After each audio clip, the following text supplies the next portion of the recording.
8:16 de la mañana, Diana. Recuerde que el fin de semana ocurrió algo tremendo en Brasil, en donde pues este es uno de los países más desarrollados de América Latina. Podríamos decir que es el único, porque pues, yo creo que Argentina todavía no ha llegado. Hermosa Argentina, divino.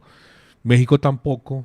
Chile, no sé qué ha pasado en los últimos años, pero Brasil sí es el único país que realmente está más cerca del desarrollo que ningún otro país de América Latina. ¿Sí? A diferencia, obviamente, de Estados Unidos y de Canadá, que sí son países que tienen.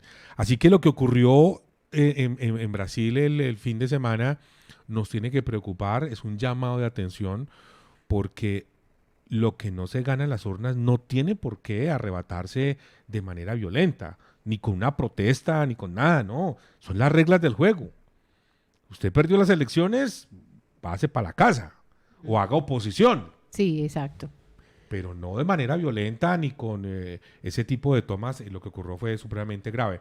Por eso este tema que nos ocupa a todos los latinoamericanos es importante analizarlo. A las 8:17 el contacto es con el consultor internacional, él es ecuatoriano brasileño, Amaury Chamorro. Amaury, muy buenos días, gracias por estar con nosotros, muy amable por sacar unos minutos de su valioso tiempo. Gracias. No, gracias a ti, Juan, gracias a la invitación. Un saludo a todas y a todos que nos ven y que nos escuchan el día de hoy. Pido disculpas un poco por mi voz, estoy con sinusitis, entonces estoy un poco afónico aquí.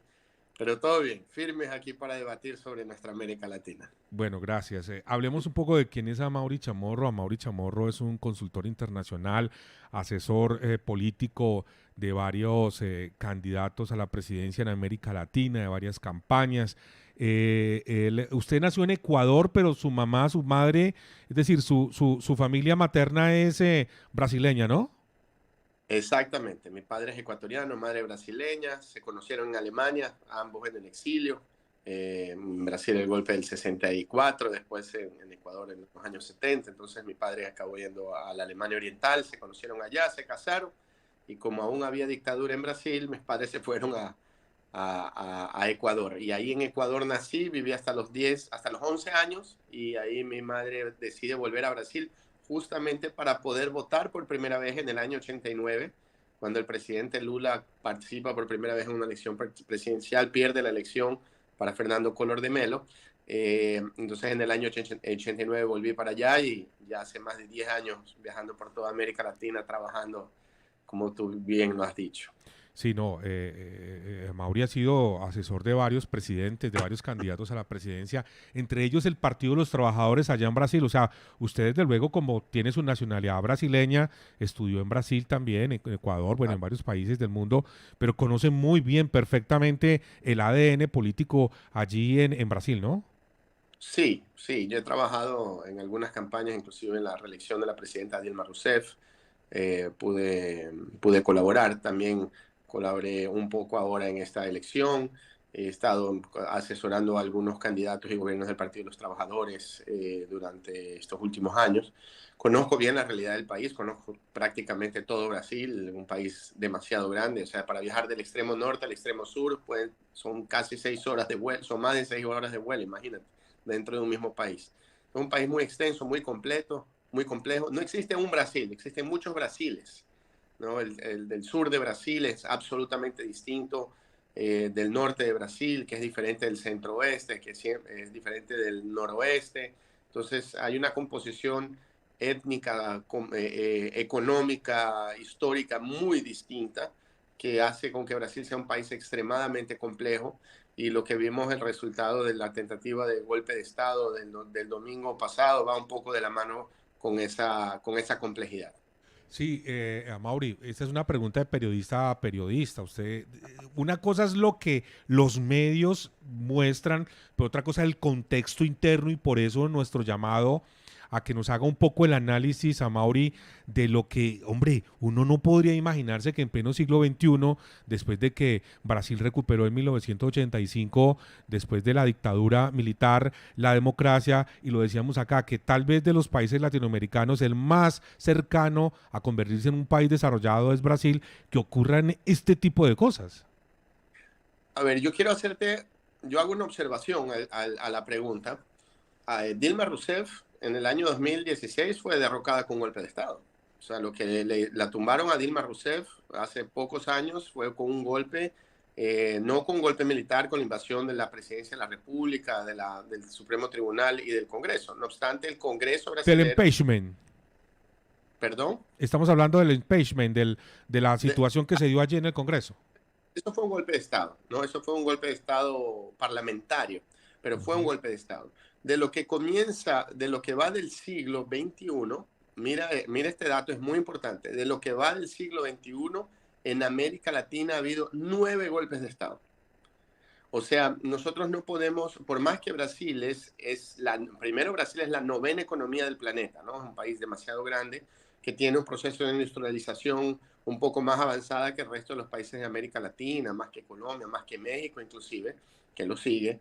Es un país que tiene también niveles de pobreza muy grandes, uno de los países más desiguales del mundo, pero al mismo tiempo es un país que ha tenido a lo largo de su historia, los últimos 200 años, desde que Brasil se independiza de Portugal, ha tenido más periodos de dictaduras o de comando de gobiernos no democráticos que realmente de democracia. O sea, Brasil, desde cuando se acaba la dictadura, el primer presidente electo de Brasil fue en el año 89, imagínate, desde el año 64 hasta el 89 no se pudo votar por un presidente de la República. Fernando Collor de Mello fue también impeachmentado, o sea, fue derrocado por el Parlamento a través de una votación, porque generó una crisis económica muy grave en el país y eso generó algo una gran movilización de los estudiantes y ahí acabó siendo tumbado en el año 91. A partir de eso, Dilma Rousseff es derrocada con un golpe de Estado en el año 2016. O sea, nuestro continente, es más, Colombia es el país que tiene los periodos democráticos más estables junto con México, pero el resto de todos nuestros países en América Latina constantemente han sufrido golpes de Estado y no ha sido diferente en el caso de Brasil. Entonces, debemos entender que esa inestabilidad que existe en nuestro continente también va de la mano con un proceso, obviamente, de la postura de las élites económicas, de las élites políticas criollas, o sea, de cada uno de los países, y de la mano con la Unión Europea, de la mano con los Estados Unidos, que de alguna manera generan, financian y coordinan los procesos de desestabilización en nuestro continente, que no es una teoría así de decir, es como una teoría de conspiración, no, estamos de hechos reales. Hubo un golpe de Estado en Venezuela, hubo en Honduras, hubo en Paraguay, hubo una tentativa de golpe de Estado en Ecuador, acabaron de derrocar a Pedro Castillo, también un golpe de Estado, le pasó a Dilma Rousseff, o sea, mira la cantidad de acciones de desestabilización como las que ocurrieron este domingo en Brasil, ha sido una frecuencia, y nosotros en América Latina no podemos ya como población tolerar más ese tipo de cosas. ¿Qué fue lo que pasó, ustedes los observadores políticos brasileños, Amaury, entonces con este señor Bolsonaro? ¿No aceptó el resultado de las urnas y todavía siguen intentando? ¿Qué pasa con este exministro que al parecer está detrás de la organización logística? El señor Bolsonaro está en Estados Unidos aparentemente en un tratamiento médico. Es decir, uno lo ve muy parecido a lo que ocurrió en Estados Unidos, con la diferencia que Donald Trump estaba todavía en el poder, pero este es un señor de ultraderecha. ¿Por qué no nos describe un poco como qué hay detrás de todo esto? Mire, volviendo un poco atrás, ¿no? El presidente Lula gana con una diferencia mínima. O sea, nosotros tenemos en este momento a Brasil, lo que era un fenómeno muy parecido de Perú y también un fenómeno parecido en Colombia y parecido en Chile. Bueno, tienes una división casi a la mitad de la gente que es a favor y la gente que es en contra de alguien. Entonces en Brasil tú tienes el 50% de la población en contra del presidente Lula, ¿no? Entonces, no es que Bolsonaro consigue liderar el 50% de la votación que votó en contra del presidente Lula, el 49%, ¿no? Sino que el bolsonarismo es un sector un poco menor, pero muy violento, muy agresivo, como lo vimos el domingo. No obstante, que debe estar como por el 20% de la población brasilera, Y el otro 30% que votó en contra del presidente Lula no es que sean bolsonaristas, no es que sean a favor de un golpe de Estado. No obstante, son gente que sí aceptaría un gobierno autoritario simplemente para que el Partido de los Trabajadores, simplemente para que Lula o un gobierno popular de izquierda no pueda ocurrir, ¿no? Entonces, ese 30% de la población es antipetista, anti-Lula. Entonces, el presidente Lula también no es que él es líder del 50% de la votación que él obtuvo, el otro 50%. El presidente Lula realmente lidera el PT y la izquierda brasilera debe ser algo en torno del 20% de la población. El otro 30% que votó a favor del presidente Lula también no quería un Tá todo presidente, mundo querendo invadir o no STF, quería a más polícia esa derecha agresiva tá ali cercada. que gobernaba. Entonces, Bolsonaro es Muita un hecho bomba militar que ali na frente do Palácio do Planalto. Tá uma porque situação extremamente caótica. Ó, o único prédio que não foi invadido até o momento foi o STF. E ele tá totalmente cercado. Esse é o cenário. Por haber participado de un atentado en los años 80. Entonces, Bolsonaro era hasta hace poco tiempo absolutamente desconocido en Brasil. Él se hace famoso casi que un año antes de la candidatura a presidente, en un trabajo muy, muy bien organizado, estructurado entre esa derecha internacional, o exército de tá Vox, falando de que não vai España, abrir pra de Donald polícia Trump, de entrar. los Estados Unidos, Estão botando tanque de que guerra lá. se ha articulado con E a polícia tá gran- querendo con entrar una e o gran exército falou que não participación de abre. las iglesias evangélicas Olha a merda, y o las tamanho. iglesias neopentecostales, Olha o que tamanho da tienen una merda agora. capacidad de organización territorial muy poderosa, que están presentes en los sectores populares, sustituyendo inclusive los espacios físicos donde la iglesia católica no se hace presente, ¿no? Veamos que Brasil creció mucho su demografía, las ciudades, los sectores urbanos periféricos crecieron demasiado en los últimos 30, 40 años, y en eso hubo una gran ocupación por parte de los sectores evangélicos. Y por último, también hay que admitirlo, ¿no? Y Brasil es un país también racista, machista, es un país violento desde el punto de vista social, fue el penúltimo país a dejar la esclavitud. O sea, casi en 1900, Brasil aún era un país que tenía su economía sostenida por la esclavitud. Entonces, y que fue una monarquía después de su independencia. Entonces, hay una composición histórica, social del país que permitió que de alguna manera saliera del closet un personaje como Bolsonaro, que representa una gran parte de la población brasileña. O sea, no es que Bolsonaro es un fenómeno aislado. Gente, abriram, abriu a porta, gente, a galera vai entrar pra dentro do brasileira. Congresso. No obstante, no es el sector mayoritario. Entonces, Bolsonaro en este momento está en los Estados Unidos. Gente, abriram, abriu a porta, gente, a galera vai entrar pra dentro do Suspendieron la Congresso. visa que él tiene, entonces él tenía que o salir de los Estados Unidos o aplicar una nueva visa. Muy probablemente él sabe que no le van a dar una nueva visa, va a tener que volver a Brasil y quién sabe responder ante la justicia por todo lo que ha hecho. Porque esto de aquí es responsable. Él y sus hijos son responsables directos por lo que ocurrió el domingo pasado. Sí, es que mover miles de personas, algunos medios de comunicación hablan hasta de 100.000 personas, es decir, si es difícil hacer una manifestación de 3.000 y 4.000 personas, imagínese movilizar usted 100.000 personas. Tiene que haber detrás una logística enorme de concertación y de estrategia para poder hacer este tipo de cosas. Sí, las investigaciones están muy avanzadas. Ya hay más de 1.500 personas detenidas en Brasilia. O sea, todos sabemos, hay un financiamiento del agronegocio, hay un financiamiento también por parte de los sectores de la minería, por los sectores que explotan los recursos naturales en zonas de reserva indígena, que también son ahí también hay minas ilegales, hay también la expansión de la frontera agraria dentro del territorio brasilero, que se invade los territorios indígenas o las áreas de reserva ambiental.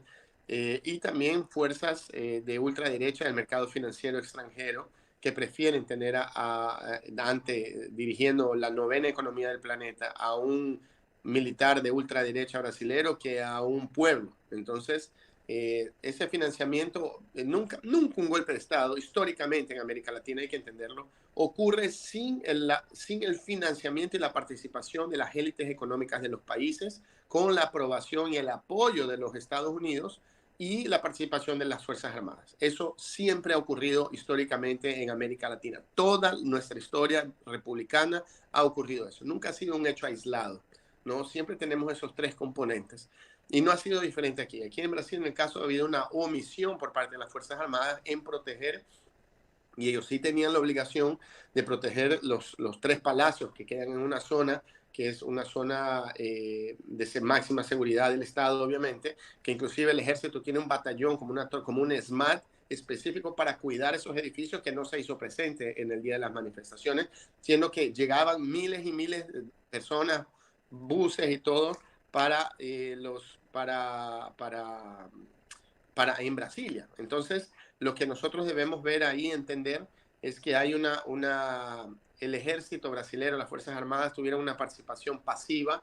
No obstante, ahí parte de la coordinación, ahí el presidente Lula ha manejado eso de una manera brillante, porque él ha demostrado un gran apoyo institucional por parte de la justicia, del poder judicial, del poder legislativo brasileño, de los gobernadores, también de los alcaldes, decir no a un golpe de Estado y mantenernos en la institucionalidad. No obstante, el gran desafío es, primero, entender el tamaño de la red que estuvo por detrás de esto, que las personas sean enjuiciadas, paguen ante la justicia, pero también enfrentar social y políticamente este momento, ¿no? O sea, hay sectores que aún quieren tumbar esto. Entonces, yo creo que vale la pena tomar las medidas cabibles y seguir adelante, ¿no? Amaury, muy buenos días. Usted como analista, pues nos queda claro, y yo lo entiendo así, y es que quienes se han movido durante este fin de semana son sectores económicos fuertes, ¿sí? Que han tenido la capacidad, que han tenido la fuerza económica para poder movilizar todas estas personas. Pero ¿qué escuchan ustedes desde los sectores populares, desde las juventudes, desde esas zonas de Brasil, desde ese otro Brasil que seguramente se está manifestando a través de los medios digitales, de los medios alternativos, de las redes sociales? Es mi primera pregunta. ¿Cómo sienten ustedes la respuesta de estos sectores populares? Y segundo, ¿cuál ha sido cómo ha sido históricamente el discurso de Bolsonaro, que ha asusado a su gente a que se continúen con estas acciones, o que se presente lo que se presentó el fin de semana? A ver, los sectores, yo diría que hay que ser muy cauto, ¿no? Porque yo siempre divido, hay los sectores populares, no necesariamente los sectores de izquierda que participen de la vida política de Brasil. O sea, así como en Colombia, la gran mayoría de la población de los sectores populares están preocupados qué van a comer, ¿no? Entonces no es que están acompañando, y no es que realmente les quite el sueño un golpe de Estado o una mega movilización en Brasilia. O sea, y los sectores populares, el ciudadano común de a pie, el 80% de la población de Brasil, así como de Colombia, así como de México, se despierta a decir, bueno, voy a rebuscarme a ver cómo llevo comida a la casa el día de hoy. Entonces esa gente no está preocupada con lo que está pasando en Brasil. No obstante, los sectores populares que realmente participan de la vida política, que tienen la oportunidad de hacerlo, se han manifestado en contra del golpe, pero lo que ha sorprendido es que los sectores conservadores, antipetistas, anti-Lula, han demostrado un rechazo profundo al proceso de la tentativa del golpe del domingo. Y eso es muy interesante, porque hay una especie de un sector conservador republicano que cree en la institucionalidad, que cree en la Constitución, que cree en el resultado electoral que legitima al presidente Lula, y que no va a aceptar un proceso de desestabilización como el que ha ocurrido. ¿Por qué? Porque los métodos, el lenguaje político de los invasores del palacio ha sido extremadamente burdo. O sea, destruir obras de arte que son patrimonio de Brasil, que son reconocidas mundialmente inclusive, porque hay obras de Di Cavalcanti, de Cándido Portinari, hay obras inclusive, hay un reloj que fue destruido, que fue un reloj dado por Luis XIV a Don Juan, el rey de Portugal, en 1800. O sea, ese reloj que era, todo el mundo lo conocía, fue absolutamente destruido. O sea, entonces eso choqueó, digamos, a una clase media conservadora, que dice, o sea, ok, no quiero esos sectores populares, un sindicalista, no quiero al PT ahí, pero también no es que yo quiero a vándalos, a gente que siquiera consigue distinguir o consigue respetar mínimamente los símbolos del Estado brasileño, ¿no? Una cosa, Dilma fue destituida en una violación al Estado de Derecho, no obstante siguió una forma que más o menos disfrazó, era como que aceptable lo que había pasado. No obstante, lo que hicieron ahora, o sea, disculpe decirlo, pero hay videos de gente defecando sobre obras de arte dentro del Palacio Presidencial. O sea, hay imágenes de la gente defecando. Entonces, claro, eso deslegitimó, digamos, ante la opinión pública el bolsonarismo que decidió actuar de manera violenta y que va a continuar actuando. Eso no va a parar. Amaury, este exministro que ya fue llamado por las autoridades y que dice que se va a entregar, que está en el exterior, al parecer está como vinculado con toda la organización logística y la financiación y conseguir los recursos para esta movilización. ¿Qué se dice ya de responsables ya? Pues yo no sé si de A ver, Bolsonaro, pero por lo menos este exministro al parecer sí tiene como un vínculo directo con este tema y las autoridades ya expidieron como una orden judicial. mire, no es un ministro. O sea, en Brasil funciona de la siguiente manera. La policía judicial y la policía ostensiva, ¿no? La que está encargada del orden en las ciudades, digamos, responde a los gobernadores, no responde a los alcaldes y no es una policía nacional. O sea, cada estado en Brasil tiene su propia policía civil y su propia policía militar. Entonces, el que tiene orden de captura ya, es el ex secretario de Seguridad del Distrito Federal, donde queda Brasilia. O sea, el Distrito Federal es como un estado donde queda la ciudad de Brasilia y ahí hay un gobernador. El gobernador fue suspendido 90 días y el secretario de Seguridad estaba en la ciudad, estaba en Miami junto con Bolsonaro durante el domingo. Entonces él ya tiene una orden de captura y también fue detenido el jefe de la policía militar, que era el encargado de la seguridad y que debería haber protegido inicialmente el Congreso, la Suprema Corte y el Palacio Presidencial. Entonces fue eso lo que ocurrió. Estamos hablando de Anderson Torres, ¿no? Lo que pasa es que los medios colombianos lo presentan como el exministro brasileño de Justicia del gobierno de Bolsonaro, por eso de pronto la equivocación. No, hay una confusión entonces. Lo que sí hay una orden de captura del secretario del Distrito Federal, secretario de Seguridad. También fue capturado el jefe de la policía del Distrito Federal y ahora sí hay un proceso. La justicia brasilera tiene materialidad para poder proceder al enjuiciamiento, inclusive de empresarios, y algunos de ellos están en los Estados Unidos. Entonces, muy probablemente se va a iniciar un proceso de pedidos de extradición de esa gente hacia Brasil. Y ahí va a ser algo muy inaudito, algo que no, inédito, digamos, para la historia de Brasil, que es la extradición desde los Estados Unidos de personas que han participado de golpes de Estado, de procesos de desestabilización. Bueno, hablemos un poco más del contexto latinoamericano, Amaury. Usted que conoce muy bien el Colombia, que conoce estos países, Ecuador, su país, y Colombia, ¿cómo ve usted esta situación que se presenta? Pues en este momento, por primera vez en la historia, tenemos un gobierno de izquierda. Esto llama y prende unas alarmas en el sentido de que, ojo, hay que tener mucho cuidado entonces.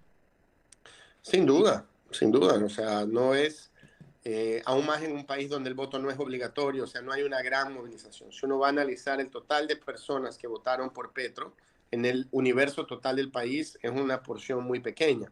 Entonces hay una desestabilización natural, digamos, ya que hay un miedo de los sectores conservadores violentos, un país que ha estado 200 años en guerra, donde las Fuerzas Armadas han tenido también un rol político muy importante en el país, pese a que no han dado un golpe de Estado, es porque nunca han sido gobernados por la izquierda, entonces nunca ha habido necesidad de aquello. Entonces hay que estar muy atentos realmente a la estabilidad democrática dentro de Colombia. Yo creo que pese a que Colombia tiene un historial de no golpes de Estado, pero ha sido por primera vez también es un país que ha sido gobernado por la izquierda. Perú también fue lo mismo. El presidente Castillo fue el primer presidente de izquierda en Perú y fue derrocado con un golpe de Estado cívico-militar. Entonces hay que analizar siempre previamente para verificar si hay elementos, si hay movimientos tanto de la prensa como de los sectores conservadores, como de las Fuerzas Armadas e inclusive de los Estados Unidos, si es que camina hacia un proceso de un golpe de Estado. Yo creo que en el caso de Colombia, por su relación y frontera con Venezuela, todo va a ser tratado de una manera un poco más cauta por parte de la derecha internacional, porque el petróleo venezolano es necesario, la estabilidad de Venezuela también hay un gran pacto internacional para que Venezuela sea reinsertada, a la geopolítica mundial, que se suspenda el bloqueo bárbaro que ha sufrido. Entonces Colombia juega un rol importante y yo creo que el presidente Petro ha sabido manejar, pero no obstante la sociedad colombiana e internacional deben acompañar este proceso muy de cerca. Muy bien, es Amaury Chamorro, consultor internacional, analista político. Gracias, Amaury, por sacar unos minutos de su tiempo para el departamento del Quindío y para Colombia. Muchas gracias, muy gentil. No, gracias a ti, Juan, por la invitación. Y gracias a todas y a todos por escucharnos y me pongo a disposición de poder continuar y hacerlo con más frecuencia. Estas charlas yo creo que son muy fructíferas y yo agradezco mucho de poder participar de ellas. Muchas gracias a Amaury Chamorro. Mire el contexto, gracias, muy amable, el contexto que tiene esto, no solamente en Brasil, sino en América Latina. Sí, es impresionante. Mire que yo no había hecho la cuenta y Amaury tiene razón. Es decir, ojo que no es solamente que lleguen unos militares allá con fusiles y le pongan una pistola al presidente y le dice, ¿se va o lo mato? Un golpe de Estado violento. Hay otras formas de hacer golpes de Estado. A través de los congresos, a través de investigaciones, a través de presiones obviamente cívicos militares, por ejemplo. Mire, se hacen los pendejos los militares de tomar seguridad de los palacios y entonces dejan ingresar a un grupo de personas y tenían intenciones de, pues imagínense, lo que hicieron con el patrimonio cultural brasileño. Impresionante lo que se dio ese fin de semana y como lo menciona Amaury, sí, hay otras maneras y entre ellas esta es una y que está además alimentada por un presidente, un expresidente que durante mucho tiempo a través de su discurso y de su lenguaje lo que hizo fue pues azuzar e impulsar para que lo que este fin de semana se dio allí en Brasilia pues se hiciera. Dos cosas me impresionaron de Bolsonaro cuando estaba en el poder. Lo primero, su actitud frente a la Amazonía, es decir, le importaba un bledo lo que hicieran allá en la Amazonía brasileña. Y lo segundo, su reto, su desafío contra el COVID-19. O sea, tipo que le valió huevo. Es decir, hablaba sin tapabocas cuando no había vacuna, e incluso le dio COVID, estuvo muy grave, estuvo muy enfermo. Sí, así es. Él siempre ha tenido un discurso así, fascista. Está loco. 8:43, este es el Café de la Mañana. Una pausa, venimos con otro tema acá en el Café de la Mañana de los Juanes.